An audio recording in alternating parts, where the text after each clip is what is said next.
की कक्षा में आप सभी का हार्दिक स्वागत है। मंत्र पाठ। ओम शन्नो मित्रः शं वरुणः शन्नो भवत्वर्यमा शन्न इन्द्रो बृहस्पतिः शन्नो विष्णुरुक्रमः। ओम नमो ब्रह्मणे नमस्ते वायो त्वमेव प्रत्यक्षं ब्रह्मासि त्वामेव प्रत्यक्षं ब्रह्म वदिष्यामि ऋतं वदिष्यामि सत्यं वदिष्यामि तन्मामवतु तद्वक्तारमवतु अवतु माम् अवतु वक्तारम्। ओम शांति शांति शांति। पिछले पाठ में किसी का कोई प्रश्न या शंका हो तो पूछ सकते हैं।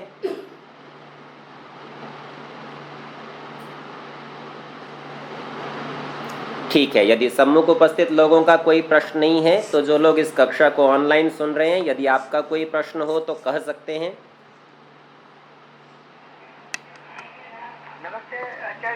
जी हाँ जी, कहिए।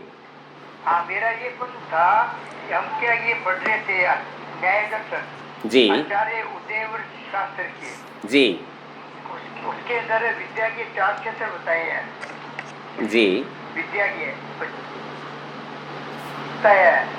ये 4 क्षेत्र भी इन्होंने कि मतलब इन्होंने ऐसा लिखा है, आस्तिक नास्तिक दर्शनों तथा उपनिषद आदि का सम्मेलन है जो जड़ चेतन अथवा आत्मा अनात्मा के विवेचन को तर्क प्रणाली से प्रस्तुत करते हैं एवं प्रधान रूप अध्यात्मक विद्वाओं का विस्तृत प्रतिपादन करते हैं। दूसरा है दूसरे प्रकार से समस्त अज्ञाति अनुष्ठान एवं धार्मिक कर्मकांड का समावेश है। इसके अतिरिक्त अध्यात्म ज्ञान की विधियों एवं उपासना क्रियाओं का विवरण इनके अंतर्गत आता है। तीसरे में कृषि पशुपालन वाणिज्य। ठीक है, ये तो हाँ, मैं आपको रोकता हूँ, ये विषय तो ऐसे लंबा होगा, आप सीधा अपना प्रश्न रख लीजिए। प्रश्न इसलिए ऐसा है कि अलग अलग बताया है कि ये एक तो ये पशुपालन वाणिज्य करने वाले तो ये व्यक्ति और ज्ञान से करने वाले होंगे ब्राह्मण, एक तरह से क्षेत्रीय की अलग से बताया। तो मतलब सब क्षेत्रों में मतलब ये बताया कि मोक्ष की प्राप्ति हो जाती है। तो किस तरह हो जाती है मोक्ष की प्राप्ति? मोक्ष की प्राप्ति के लिए अपने को उपासना या शुद्ध ज्ञान की जरूरत नहीं रहती है। क्या करें शुद्ध ज्ञान शुद्ध उपासना की? ये पूछना था मेरे को। चलिए ठीक है, तो आपका प्रश्न मैं समझ गया। आपका प्रश्न मुक्ति के साधन ये जानने के ऊपर है, किससे इसको प्राप्त किया जाएगा। ठीक है, तो वह इस पुस्तक के 9वें समोल्लास का विषय है, मुक्ति बंध विद्या अविद्या विषय। और वहाँ पर ये 9वां समोल्लास हमारी पुस्तक में पृष्ठ संख्या 192 पर प्रारंभ होगा। 192 पे, हाँ। और इसी पृष्ठ पर हाँ, अभी संक्षेप से केवल एक पंक्ति को हम पढ़ लेंगे, उसमें आपके प्रश्न का कुछ समाधान आ जाएगा। विशेष विचार तो जब वो क्रम आएगा तभी करेंगे। तो इसमें आप देखते हैं लगभग मध्य में गहरे अक्षरों में संस्कृत में लिखा हुआ है वेत्ति यथावत तत्वम। उसके नीचे हाँ, वेत्ति यथावत तत्वम, उसके 4 पंक्ति नीचे इसी से मंत्र में कहा है कि बिना शुद्ध कर्म और परमेश्वर की उपासना के मृत्यु दुख से पार कोई नहीं होता। तो बिना कर्म और उपासना के कोई पार नहीं होगा। आगे भी देखिए, अर्थात पवित्र कर्म वेत्ति यथावत तत्व मिल गया आपको?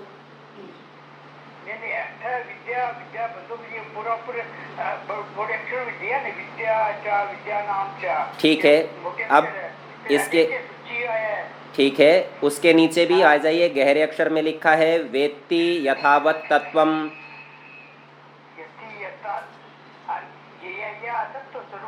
हाँ ठीक है, अब इसकी 4 पंक्ति नीचे देखिए, इसी से मंत्र में कहा है। हाँ जी, इसी इसी से मंत्र में कहा है कि हाँ जी, बिना शुद्ध कर्म और परमेश्वर की उपासना के मृत्यु दुख से पार कोई नहीं होता। तो यहाँ पर आपने देखा शुद्ध कर्म और परमेश्वर की उपासना चाहिए मृत्यु दुख को पार करने के लिए। आगे समझा रहे हैं, अर्थात पवित्र कर्म, पवित्र उपासना और पवित्र ज्ञान ही से मुक्ति और अपवित्र मिथ्या भाषण आदि कर्म, पाषाण मूर्ति आदि की उपासना और मिथ्या ज्ञान से बंद होता है। बस होता है। ठीक है जी। अब इसमें इन्होंने कहा है पवित्र कर्म, पवित्र उपासना और पवित्र ज्ञान। हाँ हाँ हाँ हाँ। अब प्रश्न ये है कि ज्ञान की क्या सीमाएं हैं और कौन सा विषय होना चाहिए। एक घटना हमारे सामने आती है कि एक जुलाहे ने स्वामी जी महाराज से पूछा मेरी मुक्ति कैसे होगी, मैं तो संस्कृत नहीं पढ़ा। तो स्वामी जी ने कहा कि जितना रुई लेते हो काट कर उतनी वापस दिया करो, अर्थात आपका कर्म पवित्र होगा। अब इसके साथ कुछ और बात आपके सामने कहता हूँ। ये चर्चा उपदेश मंजरी 7वें उपदेश में है। वहाँ स्वामी जी कहते हैं कि कर्म कांड के करने से विचार शक्ति थोड़ी थोड़ी जागृत होती है, और जब विचार शक्ति जागृत होती है तो मनुष्य ज्ञान मार्ग का अधिकारी होता है, और ज्ञान मार्ग का अधिकारी होता है तो शनै शनै उसके बढ़ने से मुक्ति की प्राप्ति होती है। तो वहाँ ये समझिए विद्या के 4 क्षेत्र जब गिनाए हैं ना न्याय दर्शन में, तो वो मात्र विद्या का विभाग है विषय वस्तु की दृष्टि से। इसलिए नहीं कि एक एक से आपकी मुक्ति हो जाएगी। मुक्ति तो विद्या और अविद्या इनके विवेक से होनी है। तो वो विषय गणित हो, भाषा हो, विज्ञान हो या कोई भी और, आप तकनीक आदि किसी को भी इसमें लेना चाहें, कोई भी क्षेत्र हो सकता है। तो वह आपको एक विशेष प्रकार की योग्यता देता है। कैसा होता है, जैसे गणित का अध्यापक बहुत गणित के प्रश्नों को हल करता है तो दिमाग तेज चलने लगता है। हम इस उदाहरण को पहले भी देख चुके हैं। जैसे समाचार पत्रों में या ऐसा हम देखते हैं ना, एक पहेली आती है, सुडोकू नाम से कहते हैं, अंक भरिए। तो अंक भरते भरते आप केवल अंक भरना नहीं सीखते, दिमाग का व्यायाम होता है, उसे कहीं भी चलाने लगते हैं उसके बाद। ठीक इसी प्रकार से विद्या के किसी भी एक क्षेत्र से आप सक्रियता को बढ़ा लेते हैं मस्तिष्क की। अब इसके बाद जब आप मोक्ष शास्त्रों का अध्ययन करेंगे तो मोक्ष की ओर आपकी गति हो जाएगी। ठीक है ना। इसको ऐसा समझिए जी, इसको ऐसा समझिए, विद्या के किसी भी क्षेत्र को पढ़ना ऐसे है जैसे कुल्हाड़ी की धार तेज करना। पर तेज करने मात्र से पेड़ नहीं कटता, पेड़ तो काटना ही पड़ेगा। अर्थात मोक्ष शास्त्रों का अध्ययन, उपासना, पवित्र कर्म, पवित्र ज्ञान, पवित्र उपासना, ये सब तो करने ही पड़ेंगे। ये हाँ, ये करने से आपकी मुक्ति हो जाएगी। ठीक है जी। बहुत बहुत धन्यवाद आचार्य जी। ठीक है। हाँ जी, अन्य किसी का कोई प्रश्न?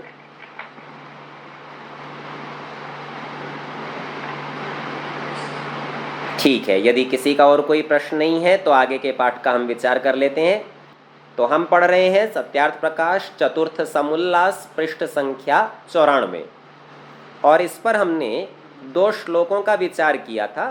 दूसरे श्लोक का संस्कृत से तो कुछ अर्थ देख लिया था, आर्य भाषा में अर्थ देखना शेष है। तो दूसरे श्लोक में ये कहते हैं आर्य भाषा में, और पहले श्लोक का जो आर्य भाषा का अर्थ है वो हम सामान्य तौर पर देख चुके हैं। दूसरे श्लोक के अर्थ में कहते हैं सुख भोगने की इच्छा करने वाले को विद्या कहाँ, और विद्या पढ़ने वाले को सुख कहाँ, क्योंकि विषय सुखार्थी विद्या को और विद्यार्थी विषय सुख को छोड़ दे। हमने ये भी विचार किया था कि जब जब आप विद्या पढ़ते हैं आपको सुख ना तो पढ़ते हुए होता और ना पढ़ने के बाद कभी होता। मतलब विद्या का और सुख का जैसे समन्वय ही नहीं है। अब ये बात थोड़ा सा विचित्र लगती है, अटपटी सी लगती है। ऐसा लगता है कि पढ़ते ही सुख के लिए है, बढ़िया नौकरी मिल जाएगी, धन मिलेगा। तो प्रथम तो यूँ ध्यान देना चाहिए कि ये सब भी सुख के साधन हैं, वास्तविक सुख नहीं है। अच्छा, कोई ये कहे कि प्रतियोगिता परीक्षा में हम प्रथम स्थान या द्वितीय या कोई अच्छा उपस्थिति हमारी होगी तो उससे बड़ा सुख मिलता है। आप विचार करके देखिए कितनी देर मिलता है। आप पढ़े पूरे वर्ष भर या कभी कभी 2, 3, 4 वर्ष तक तैयारी करते रहे, और मान लीजिए आपने प्रथम स्थान प्राप्त भी कर लिया, फिर आपको क्या लगता है? 1 दिन 2 दिन, कितने दिन उसकी प्रसन्नता मनाएंगे। अच्छा, आप थोड़ी देर के लिए प्रसन्न हो भी लिए, उसके बाद क्या होगा, चूंकि आपकी योग्यता बहुत अच्छी है इसीलिए आपके ऊपर दायित्व बहुत बढ़िया आएगा। जो जितना जिम्मेवार व्यक्ति होता है उसको उतनी जिम्मेदारी दी जाती है। तो परिणाम ये होगा कि आपके ऊपर कर्तव्यों का भी बोझ लाद दिया जाएगा और आप कहेंगे ठीक है अब इसको लेके चलते हैं, और फिर चल पड़े। तो 2 प्रकार से इसमें विचार किया जाता है। प्रथम, सुख ठहरने में नहीं यात्रा में है, अर्थात पढ़ने से जो परिणाम आया वो तो ठहराव है, वो तो बताता है कि एक माइलस्टोन, एक मील का पत्थर, मार्ग का चिन्ह आ गया, लेकिन आपका पढ़ना बंद ही नहीं हुआ, क्योंकि उसके बाद में जो पढ़ा था या तो उसको कर्म में परिणत कीजिए या और आगे पढ़िए। ये तो एक दृष्टिकोण है। तो आपका जो वास्तविक आनंद है वो यात्रा का होना चाहिए, ठहर जाने का नहीं होना चाहिए। ठहर जाने का हो ही नहीं सकता है, तो इसीलिए विद्या को पढ़ोगे तो आप ठहर नहीं सकते। ये दूसरा दृष्टिकोण है, क्योंकि जैसे ही थोड़ा सा पढ़ लोगे तो ये लगेगा कि अच्छा और पढ़ सकते हैं, फिर और पढ़ लोगे तो वो क्षेत्र और बड़ा और सदा खुलता ही चला जाएगा, और सदा आप पढ़ाई में लगे ही रहेंगे, कभी आपकी पढ़ाई समाप्ति नहीं होगी। जब समाप्त नहीं होगी तो फिर वो विद्या के बाद आने वाला सुख नहीं आएगा। यूँ समझिए, आप ज्ञान के प्राप्त करने को ही सुख का पर्याय मान लेंगे। ज्ञान का मतलब ही सुख या आनंद है, और जब बहुत अधिक ज्ञान हो जाता है, हम जिसे सर्वज्ञ कह देते हैं, तो परमानंद हो जाता है। तो मनुष्यों को तो कभी होगा नहीं, परंतु जब हम मुक्ति में जाएंगे तो वहाँ इतना ही होता है, केवल ज्ञान और आनंद, ज्ञान और आनंद, तीसरी कोई चीज़ रहती नहीं। तो इसी से समझ लीजिए कि विद्यार्थियों को कभी सुख नहीं होता और सुख चाहने वालों को विद्या नहीं होती, क्योंकि इन दोनों का कभी भी एक पक्ष में आना संभव नहीं है।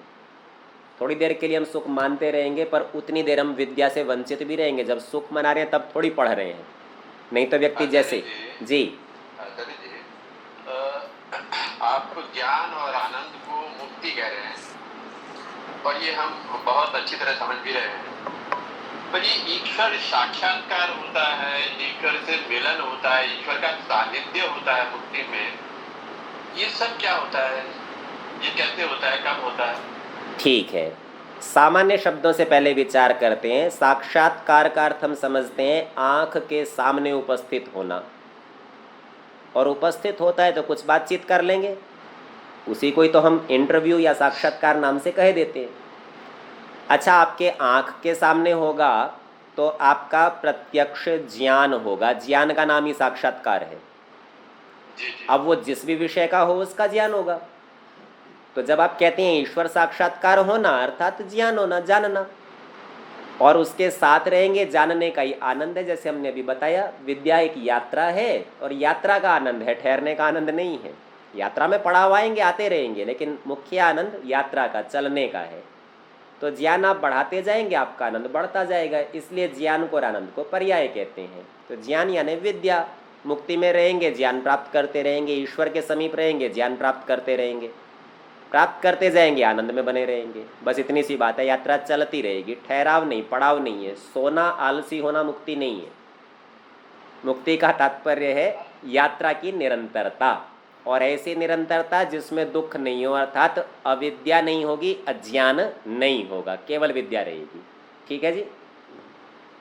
ज्ञान का कोई वर्गीकरण नहीं, यात्रा का कोई वर्गीकरण नहीं, कोई वर्गीकरण नहीं। देखिए, वर्गीकरण थोड़ी देर पहले श्रीमान संतोष जी पूछ रहे थे, सांसारिक अवस्था में तो वर्गीकरण है।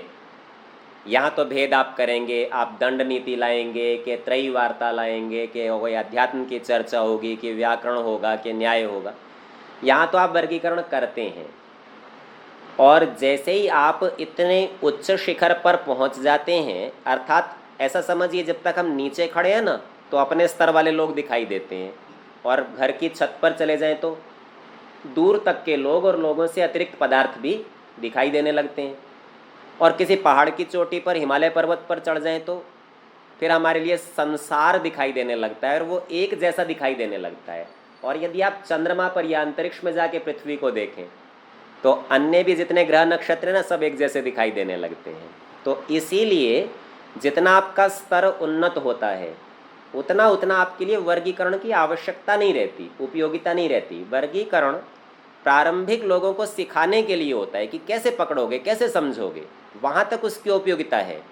और ऊपर जाने के बाद ऊपर से तात्पर्य स्थान की दृष्टि से नहीं, ज्ञान की दृष्टि से।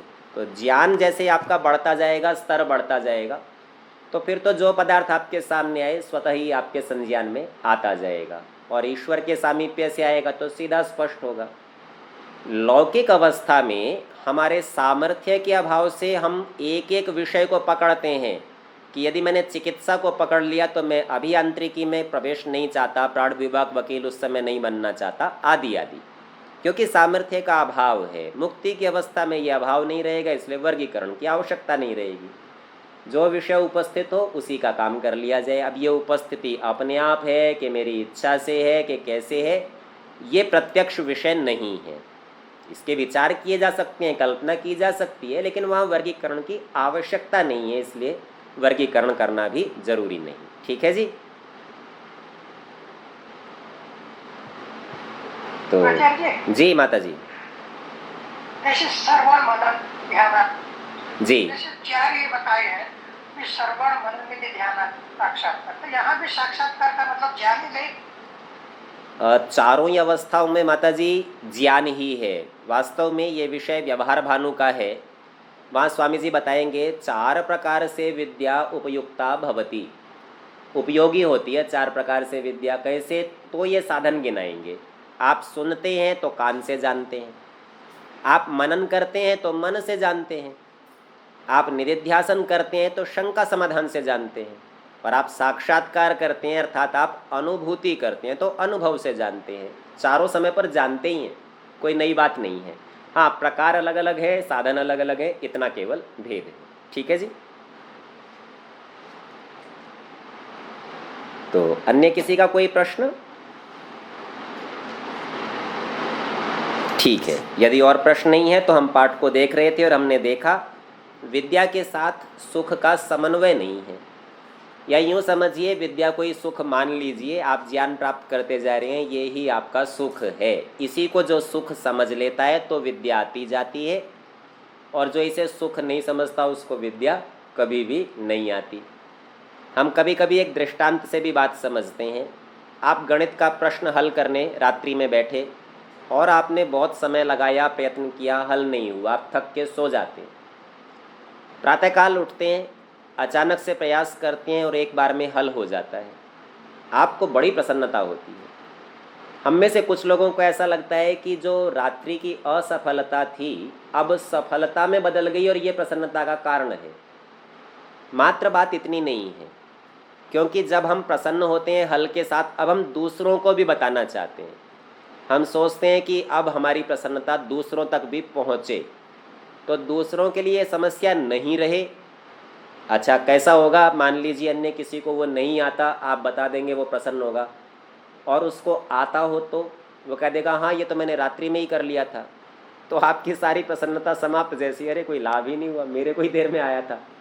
तो ये ध्यान रखिए, यहाँ जो प्रसन्नता थी आपके अभाव के दूर होने, भाव की उपस्थिति होने, आपकी असफलता की सफलता बदलने की तो थी, लेकिन यह बात केवल उस ज्ञान से संबंधित थी जो ज्ञान आपके पास आया। तो जितना जितना ज्ञान आया उतनी उतनी प्रसन्नता आपको आई।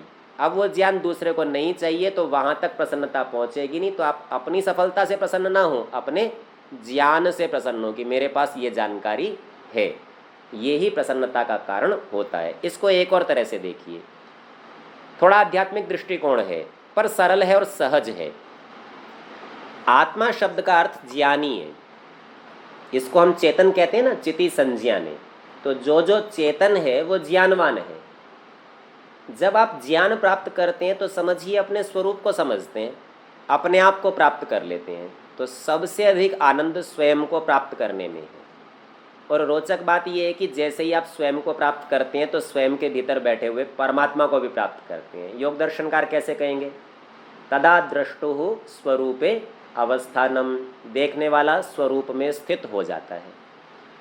ऋग्वेदादि भाष्य भूमिका में स्वामी जी महाराज ने इसको थोड़ा विस्तार से कहा, बोला केवल अपने स्वरूप में नहीं, परमेश्वर के स्वरूप में स्थित हो जाता है, क्योंकि स्वयं के भीतर परमेश्वर है, वो भी साथ साथ उसको पता चल जाता है। तो इतना सा विचार करना है कि अपने को जानना, मैं ज्ञान स्वरूप हूँ तो ज्ञान को जानना, अर्थात ज्ञान बिंदुओं को पकड़ते जाना ही स्वयं को जानना या परमेश्वर को जानना है। और ऐसे जानने से ही परमेश्वर का आनंद, क्योंकि परमेश्वर उपस्थित है तो उसका गुण भी रहेगा ही, और इस प्रकार से आपको ज्ञान के साथ आनंद होता जाता है। आगे कहते हैं ऐसे किए बिना विद्या कभी नहीं हो सकती। तो ये तो ऊपर की बता दी किसको नहीं होगी, वो जो 8 दोष गिनाए थे और सुख चाहने वाला बताया, इनको विद्या नहीं होती। और ऐसे को होती है, किसको होती है, एक श्लोक और कहा। अब ये श्लोक भी महाभारत का है, यहाँ तो इसका कोई पता नहीं दिया है, लेकिन व्यवहार भानु में स्वामी जी महाराज ने इस श्लोक को भीष्म जी का वचन बताया है। वो युधिष्ठिर जी को कुछ उपदेश दे रहे हैं और वहाँ का ये प्रसंग है। तो कहते हैं सत्ये रतानाम सततम दान्तानाम ऊर्ध्वरेतसाम ब्रह्मचर्यम दहेद राजन सर्व पापान्योपासितम। सत्य रता नाम, जो सत्य में रत है, निरंतर सत्य में लगा हुआ है, सत्य का व्यवहार करना, सत्य जानने का प्रयत्न करना। सततम निरंतरता से, दान्ता नाम जितेंद्रिय है, इंद्रियों को वश में रखता है, दम की प्रक्रिया से परिचित है। ऊर्ध्वरेत साम, जिसका वीर्य ऊर्ध्व गति करता है। अब यहाँ एक बड़ी रोचक बात है, इसको जरा ध्यान से समझिएगा। हमने एक बार पहले भी कक्षाओं में इसकी चर्चा की है। जो ब्रह्मचर्य का पालन करते हैं, वीर्य रक्षण के उपयोग करते हैं, साधनों का प्रयोग करते हैं, तो उनका मस्तिष्क बहुत अच्छा हो जाता है। और इसी पुस्तक के तृतीय समोल्लास में हमने इस विषय को देखा था कि ऐसा करने से शास्त्र अतिशीघ्र समझ में आ जाता है, सूक्ष्मता से उसमें प्रवेश हो जाता है। तो आधुनिक चिकित्सा विज्ञान भी थोड़ा सा ऐसा इसकी समर्थन करता है। वो कहता है कि जो मनुष्य शरीर में वीर्य रचना है रासायनिक दृष्टिकोण से, और मस्तिष्क का जो सुषुम्ना वारी है, दोनों के अंदर एक सामंजस्य है। सामंजस्य अर्थात वो रासायनिक दृष्टि से बहुत अधिक, लगभग 93% समान है। तो शरीर में कैसा होता है, यदि शरीर में एक पदार्थ की कमी होती है तो दूसरा पदार्थ जो उससे मिलता जुलता हो उस रूप में रूपांतरित होकर उसकी क्षतिपूर्ति कर देता है। एक सामान्य प्रक्रिया है कि शरीर में 7 धातुएं हैं, रस, रक्त, मांस, मेद, अस्थि, मज्जा, शुक्र। यदि आप बढ़िया भोजन करते हैं तो उससे बढ़िया रस बनता है, और बढ़िया रस बनता है तो उससे आगे रक्त बनता है। क्रमशः ये आगे आगे उत्तरोत्तर बनती जाती हैं, तो एक से दूसरा पदार्थ बनता है। अब आपके शरीर में सुषुम्ना वारी, जो कि मस्तिष्क के पोषण के लिए, सक्रियता के लिए आवश्यक है, यदि वो बलवान पुष्टिकारक पदार्थों से युक्त होगा तो आपका दिमाग अच्छा चलेगा। और उसी से मिलता जुलता दूसरा तत्व यह वीर्य नामक द्रव्य है। जितना ये अच्छा होगा तो ये उसकी क्षति की पूर्ति करता रहेगा।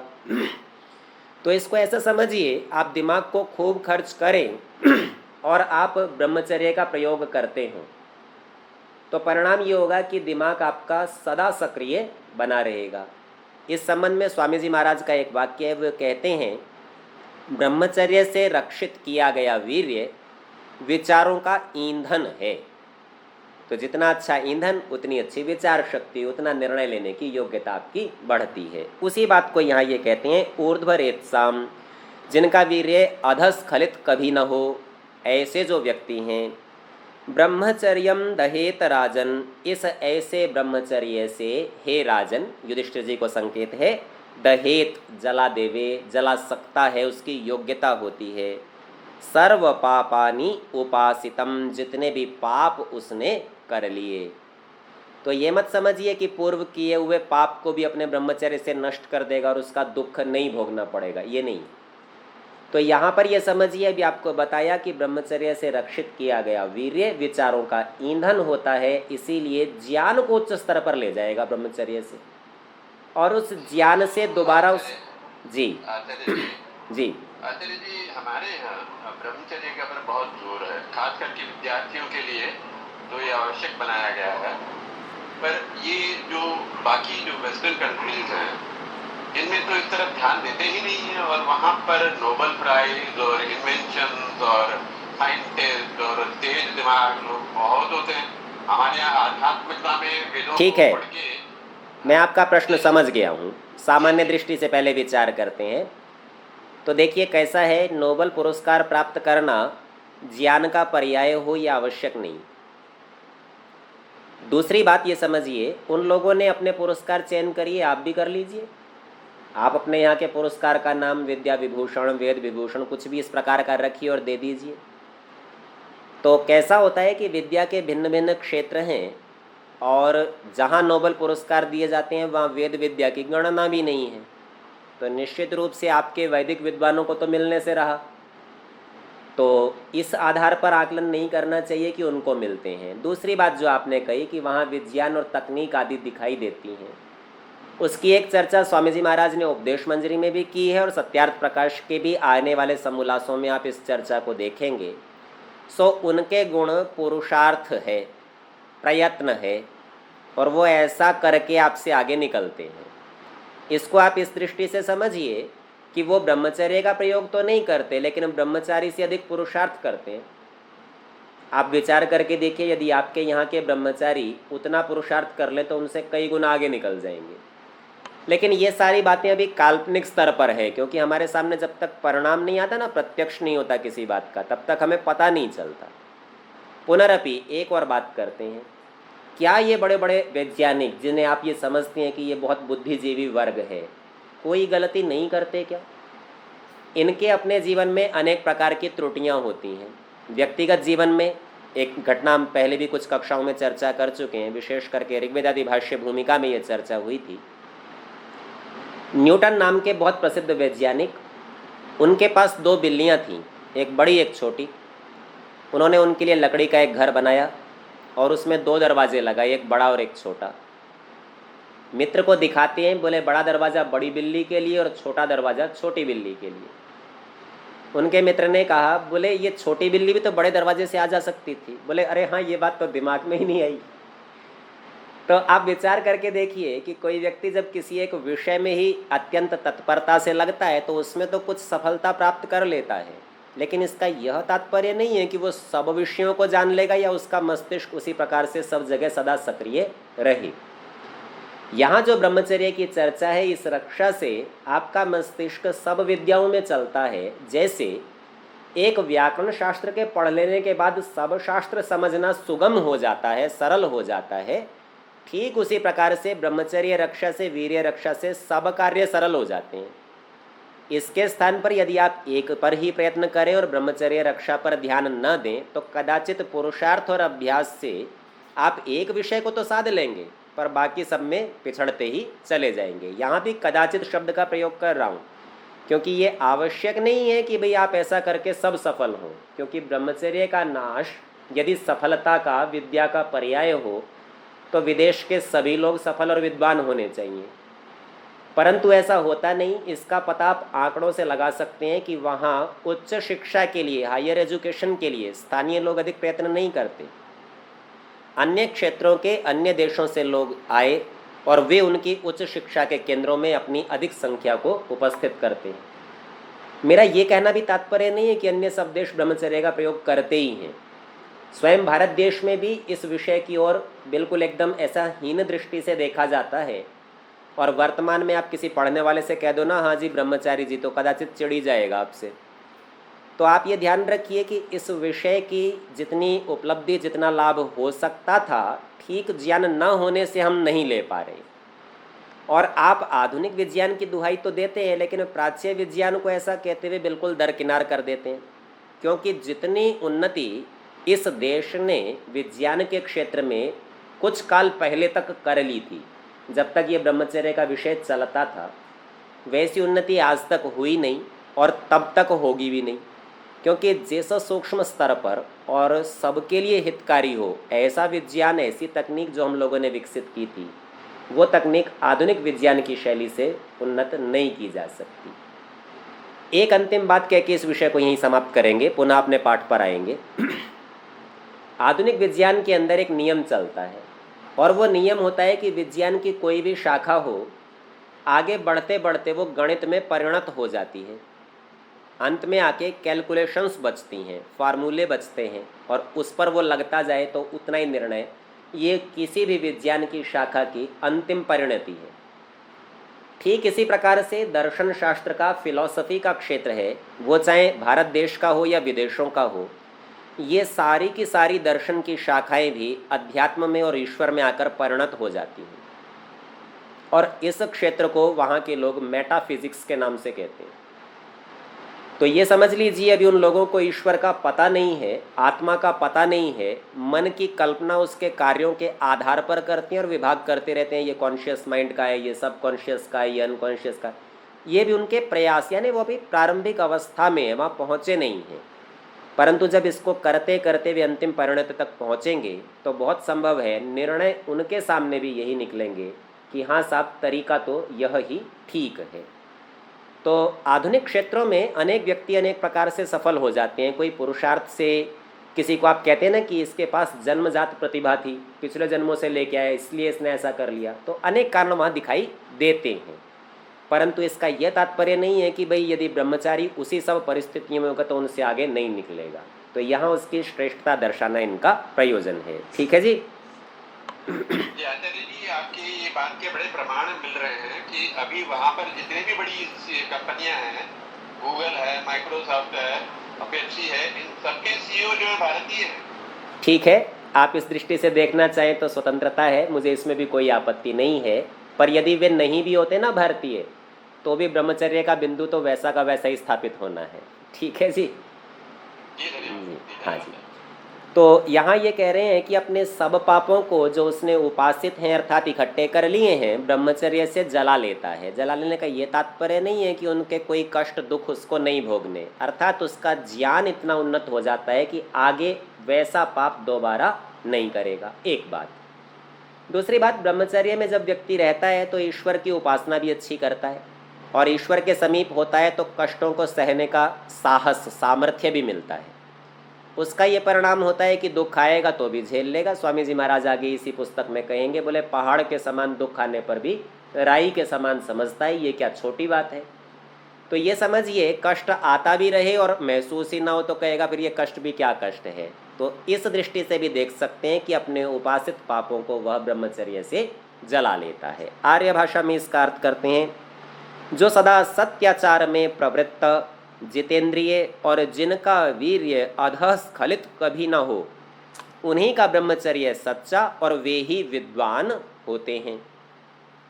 इसलिए शुभ लक्षण युक्त अध्यापक और विद्यार्थियों को होना चाहिए।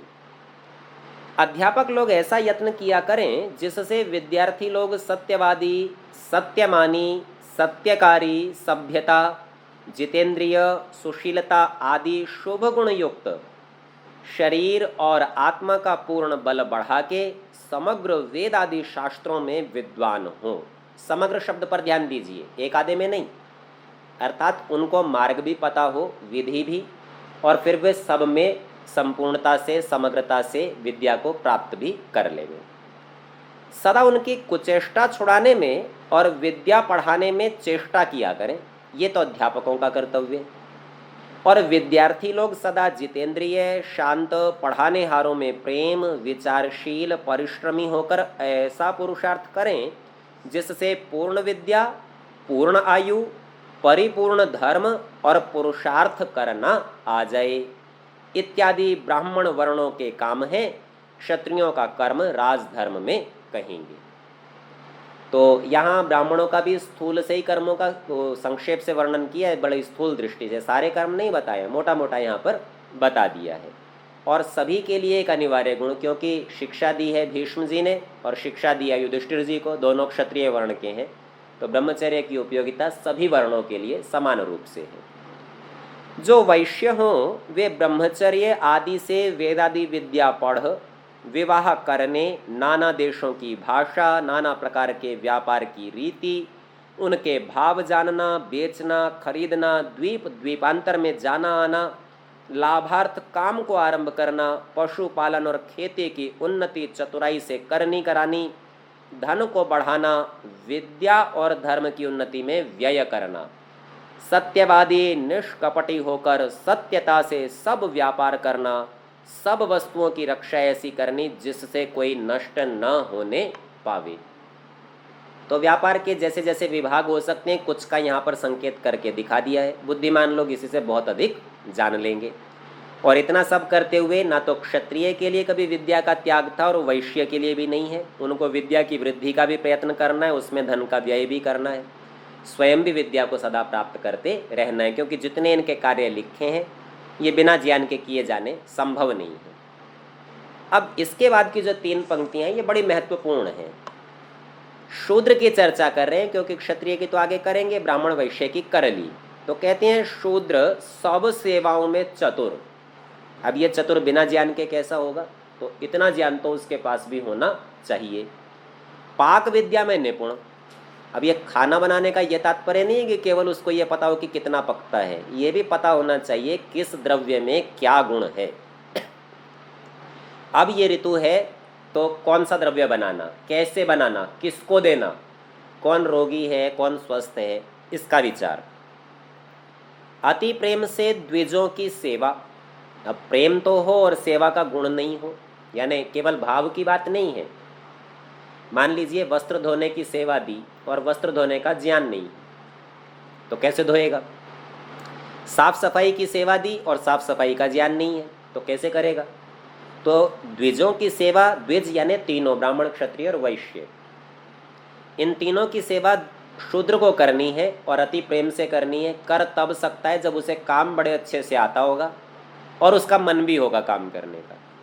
नहीं तो क्या होगा? गलत तरीके से काम करेगा, फिर डांट खाएगा और डांट खा के क्रोध में आएगा और कहेगा मैं क्या करूं, ऐसे ही होता था, या ऐसे ही हो सकता था, या मुझे तो ऐसे ही आता था, आदि आदि।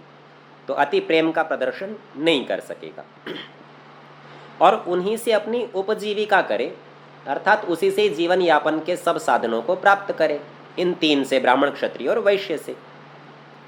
और द्विज लोग इसके खान पान, वस्त्र, स्थान, विवाह आदि में जो कुछ व्यय हो सब कुछ देवें। अर्थात उनका ये दायित्व है कि शूद्रों का सब प्रकार का ध्यान रखें, उनको कोई कमी नहीं हो।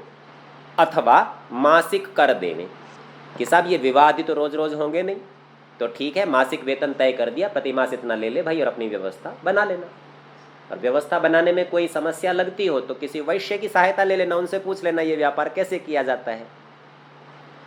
तो चारों वर्ण परस्पर प्रीति, उपकार, सज्जनता, सुख, दुख, हानि, लाभ में ऐकमत्य रहकर राज्य और प्रजा की उन्नति में तन मन धन का व्यय करते रहें। तो गृहस्थ आश्रम का प्रकरण चल रहा है और ये चारों के चारों जो ये वर्ण बनाए गए ये गृहस्थी के हैं। ब्राह्मण का तो कोई वर्ण है नहीं, क्योंकि जब तक पढ़ रहा था तब तक तो पता नहीं था ब्राह्मण बनेगा कि क्षत्रिय हो, तो पढ़ने के बाद पता चलेगा।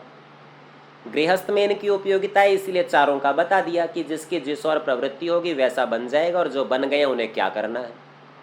तो गृहस्थ आश्रम प्रकरण में इस जो प्रकरण की उपयोगिता है वहाँ एक बड़ा महत्वपूर्ण पक्ष और भी है। संयोग से अभी पिछले दिन एक कार्यक्रम में जाना पड़ा, वहाँ भी इसका कुछ थोड़ा सा विचार हुआ था। और वो विचार इस प्रकार का है कि हम लोग ये मान के चलते हैं कि मनुष्य की आयु 100 वर्ष की है।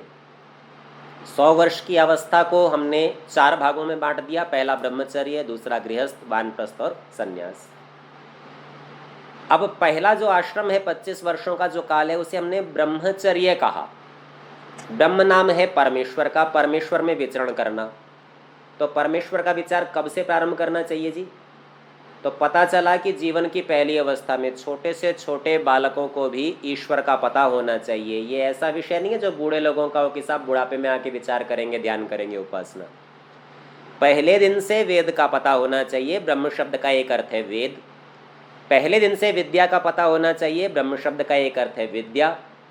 पहले दिन से परमेश्वर का पता होना चाहिए, ब्रह्म शब्द का एक अर्थ है परमेश्वर। और इसीलिए प्रारंभिक अवस्था को ब्रह्मचर्य कहते हैं कि जो पहले दिन से ईश्वर के समीप बनने का प्रयत्न कर रहा है, जानने का प्रयत्न कर रहा है, तो वह तो वृद्धावस्था में आके भी परमेश्वर का विचार कर लेगा, उपासना कर लेगा और वेद पढ़ लेगा। और जिसने ब्रह्मचर्य आश्रम में ये विचार नहीं किया तो वो बड़ा होके भी इस बात को नहीं कर पाएगा, उसकी प्रवृत्ति नहीं होगी, ज्ञानी नहीं होगा और बुद्धि की वैसी गति नहीं होगी।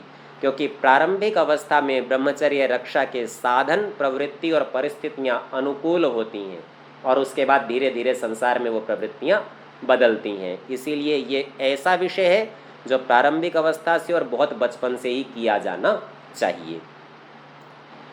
आगे कहती हैं स्त्री और पुरुष का वियोग कभी ना होना चाहिए, क्योंकि इसमें भी एक नियम काम करता है। मनुस्मृति के श्लोक से बताते हैं, पानम दुर्जन संसर्गः पत्या च विरहोटनम स्वप्नोन्यगेहवासश्च नारी संदूषणानि षट्। पानम पीना, यहाँ पर नशे के पदार्थ मद्य आदि की चर्चा है। दुर्जन संसर्ग दुष्टों का संग, पत्या च विरह पति से अलग रहना, और अटनम घूमते फिरना, स्वप्नो अन्य गेह वासश्च सो जाना अन्य के घर में, अर्थात अन्य घरों में वास करना और वहीं पर शयन आदि करना। नारी संदूषणानि षट्, ये नारियों के 6 अच्छी प्रकार दूषित करने वाले। तो गृहस्थ के अंदर चूंकि नारी का अधिक महत्व है, इसीलिए उसकी पहले चर्चा की है। इस विषय का और विचार अगली कक्षाओं में करेंगे। आज के पाठ का समय समाप्त होता है, इस पाठ को यहीं तक रखेंगे। ओ